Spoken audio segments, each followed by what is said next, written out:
The crisp autumn air carried whispers of change as Jack Thompson's calloused hands worked methodically under the hood of the stranded Honda Civic. Standing anxiously nearby, Ms. Rebecca Wilson clutched her phone, still showing the "no service" message that had left her helpless on this remote country road, until this stranger had pulled over to help. Neither could have imagined that this roadside encounter would trigger a chain of events that would uncover a decades-old mystery, reunite a fractured community, and prove that sometimes, guardian angels arrive in oil-stained jeans and work boots.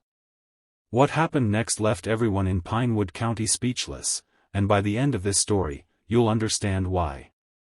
If this incredible journey touches your heart, please take a moment to like this video and subscribe to our channel. Your support helps us continue sharing these remarkable real-life stories that remind us all of the unexpected connections that shape our lives. The day had started like any other for Jack Thompson. At 42, his morning routine was a well-choreographed dance of making breakfast, checking homework, and getting his 12-year-old son Charlie ready for school, all before heading to his auto repair shop on the outskirts of Pinewood, a sleepy town in rural Pennsylvania. After his wife Diana's death 3 years ago, Jack had mastered the art of solo parenting, though the weight of it showed in the premature gray at his temples and the deep laugh lines that rarely saw use anymore. "Dad, we're going to be late again," Charlie reminded him, fidgeting with his backpack straps. At 12, Charlie was becoming the spitting image of his mother, same thoughtful brown eyes, same serious expression when concentrating. "Just one more minute, bud. Mr. Grayson's truck isn't going to fix itself while I'm gone," Jack replied, quickly finishing his coffee. Thompson's Auto Repair was a small but trusted local business that barely kept them afloat financially. Every job mattered. After dropping Charlie at Pinewood Middle School, Jack took the scenic route to his shop, enjoying the brilliant fall foliage that painted the countryside in fiery hues. It was on this detour, on Old Mill Road, a barely used stretch since the new highway opened, that he spotted the stranded car with its hazard lights blinking weakly.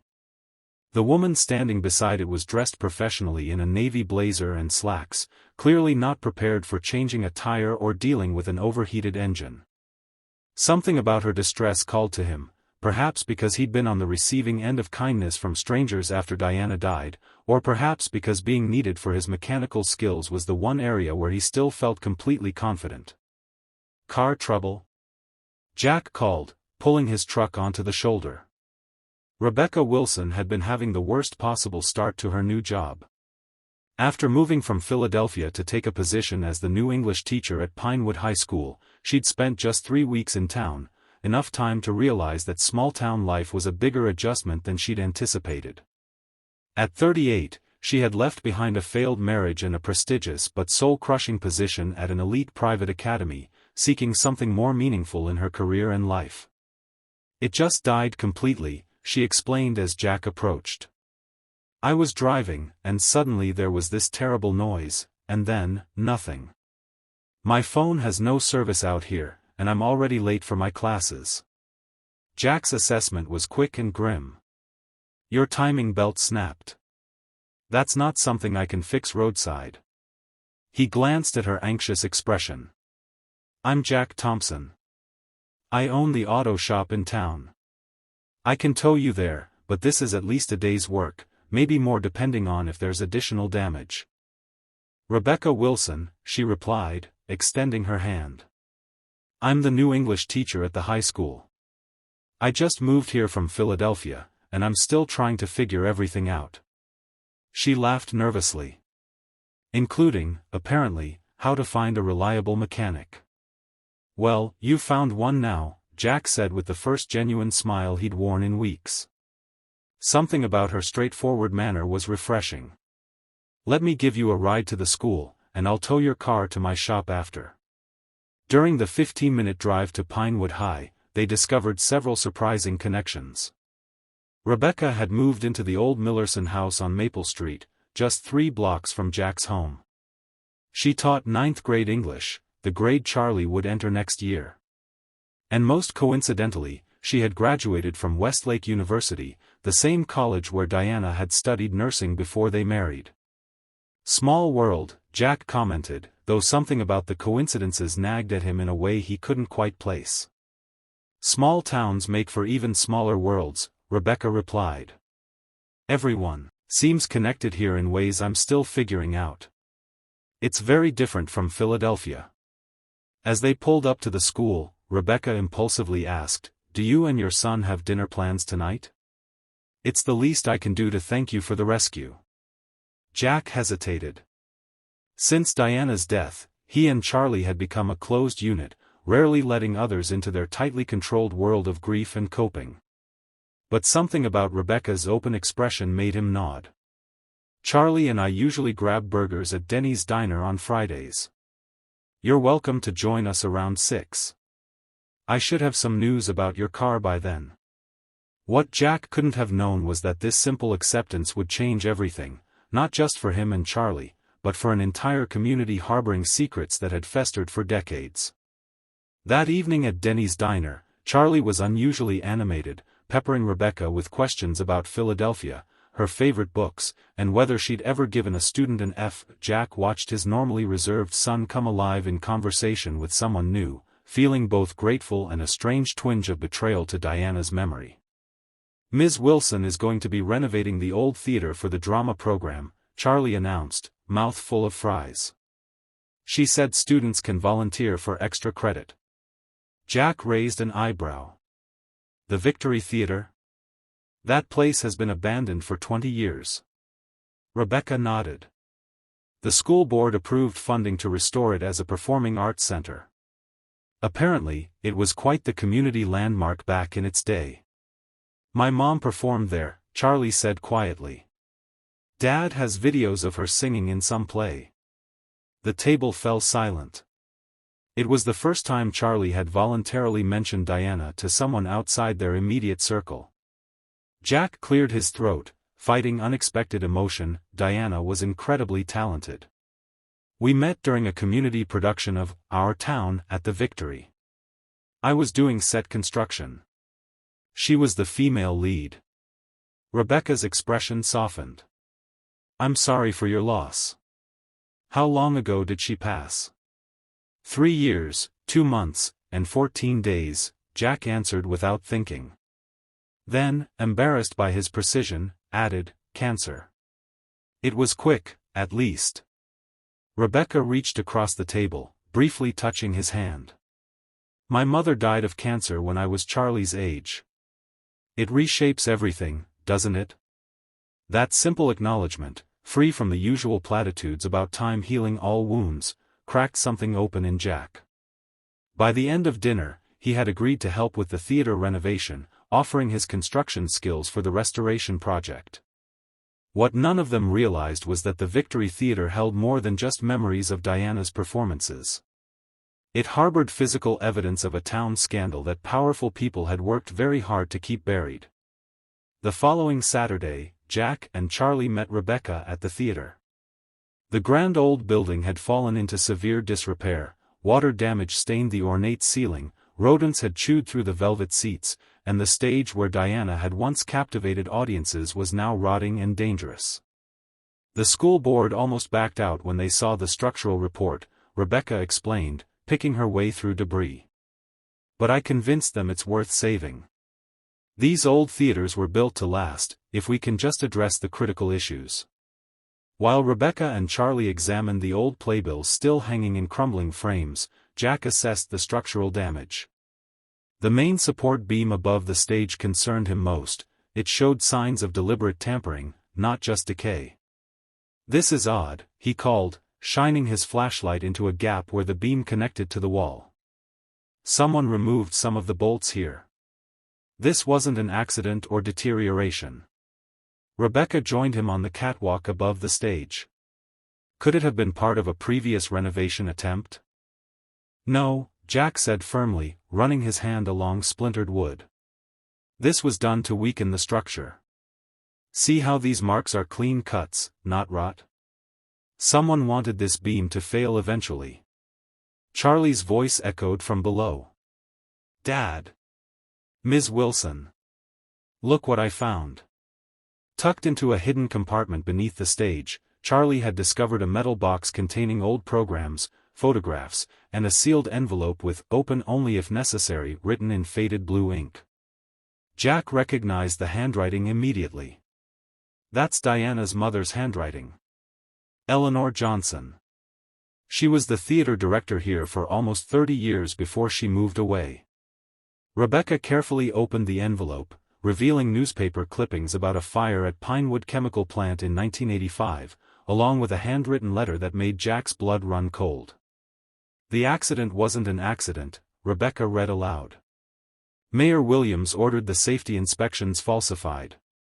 23 people died because of cost-cutting measures he approved. I have proof, but they're watching me now. If anything happens to me, look behind the main stage support." The letter ended abruptly, as if the writer had been interrupted. "Eleanor left town suddenly right after Diana and I got married," Jack said slowly. Diana always believed her mother had abandoned her, but what if she was running from something, or someone? The discovery set in motion an investigation that shook Pinewood to its core. With Rebecca's research skills, Jack's knowledge of the town's history, and even Charlie's tech-savvy help, they began connecting pieces of a puzzle that spanned generations. They learned that Mayor Williams, now in his 80s and still the town's most influential citizen, had covered up the chemical plant disaster that had caused a cancer cluster affecting hundreds of residents. Diana's cancer, they discovered with growing horror, was likely connected to her childhood exposure to the chemicals. And Eleanor Johnson hadn't abandoned her daughter, she'd been silenced, forced to leave town under threat when she tried to expose the truth. Most shocking of all was the discovery that Diana had begun her own investigation before her death, connecting her illness to the historical contamination. She had hidden her research in Charlie's baby albums, assuming no one would look there after she was gone. "She knew," Jack whispered, holding pages of Diana's meticulous notes. "She knew what caused her cancer, and she was building a case against Williams and his company." The revelations brought danger. Jack's shop was vandalized. Rebecca received threatening notes in her school mailbox. Even Charlie reported being followed home from school. But their investigation had gathered too much momentum to stop. Other town residents began coming forward with their own pieces of the puzzle, medical records showing unusual cancer rates, corporate documents that had been accidentally preserved, testimony from former plant workers who had been paid for their silence. The turning point came when Jack fixed the car of an elderly man named Thomas Green, a former plant supervisor who had been carrying his own burden of guilt for decades. "I helped them cover it up," he confessed to Jack, tears streaming down his weathered face. "They said no one would get hurt, but people died. Your wife died. And I never said a word." Thomas's testimony, combined with the physical evidence from the theater and Diana's research, finally created a case too strong to ignore. State environmental officials and prosecutors descended on Pinewood, and the decades-long conspiracy began to unravel. Mayor Williams and several town council members were indicted. The chemical company, still operating under a different name, faced massive class-action lawsuits. And most importantly for Jack, Diana's name was cleared of the whispered accusations that her outsider research had been attention-seeking nonsense. Throughout the tumultuous months of investigation and legal proceedings, Jack, Charlie, and Rebecca became a united front. Their impromptu family dinners became a regular occurrence. Rebecca helped Charlie discover a passion for writing. Jack found himself laughing again, really laughing, as Rebecca shared stories of her disastrous attempts to learn home repair from YouTube videos. The Victory Theater restoration became a symbol of the town's renewal. As toxic soil was removed and contaminated buildings demolished, the theater rose again, not just as a school facility, but as a community monument to truth and perseverance. Jack worked tirelessly on the reconstruction, often staying late into the night to ensure every detail was perfect. It was during one of these late evenings, with Charlie already asleep at Rebecca's house next door, that Jack finally found the courage to address what had been growing between them. "Diana would have liked you," he said simply, as they sat on the newly rebuilt stage, surrounded by tools and the smell of fresh paint. Rebecca looked surprised. "How can you be sure?" Because you fight for the truth, even when it's inconvenient. Because you've helped Charlie find his voice again. Because you make me remember what it feels like to look forward to tomorrow. He paused, gathering courage. And because I'm falling in love with you, and Diana always had excellent taste. The restoration of the Victory Theatre was completed exactly 1 year after Rebecca's car broke down on Old Mill Road. The opening night featured a memorial to all those who had died from the chemical exposure, including Diana. Charlie, overcoming his shyness, read a poem he had written about his mother. Jack and Rebecca sat in the front row, hands intertwined, their newly forged family a testament to healing and hope. In the back of the theater, an elderly woman watched the proceedings with tears streaming down her face. Eleanor Johnson had returned to Pinewood after 40 years in hiding, finally free to visit her daughter's grave and meet the grandson she had never known. Later that night, as the four of them, Jack, Rebecca, Charlie, and Eleanor, sat around Jack's dining room table, Eleanor revealed the final piece of the puzzle. "Diana knew I didn't abandon her," she said, her voice quavering with age and emotion. "In those last months, she found me. We corresponded in secret. She made me promise not to come back until it was safe, because she wanted to protect you and Charlie." She reached into her purse and pulled out a worn envelope.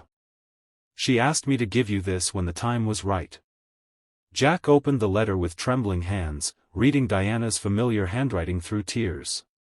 "My dearest Jack, if you're reading this, then the truth has finally come to light, and Mom has been able to come home. I'm so sorry I couldn't tell you about my investigation.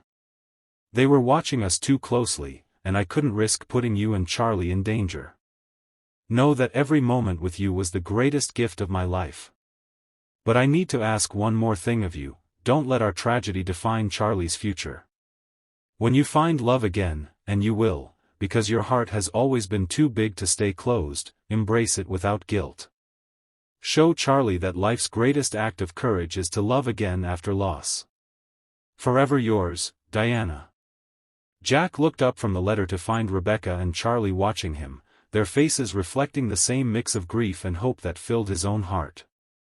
Eleanor reached across the table to grasp her grandson's hand, closing a circle that had been broken for too long. That night, as a family healed and a town began the long process of reconciliation, Jack finally understood that fixing Rebecca's car had never been an accident of fate. Perhaps Diana had somehow guided him to that country road.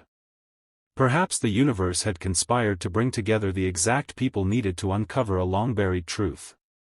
Or perhaps it was simply that kindness, stopping to help a stranger in need, creates ripples that can change entire communities. The story of how a single dad fixed a teacher's car and ended up exposing a deadly conspiracy, reuniting a family, and finding unexpected love became legendary in Pinewood. But for Jack, the most shocking part wasn't the scandal or its resolution. It was the discovery that even the most broken hearts can be repaired, that justice delayed is still worth fighting for, and that second chances sometimes arrive disguised as car trouble on lonely country roads. If this story moved you, remember that in our most ordinary moments, stopping to help someone, teaching a class, raising a child, we might unknowingly be participating in something extraordinary. Sometimes, the simple act of fixing what's broken leads to healing we never imagined possible.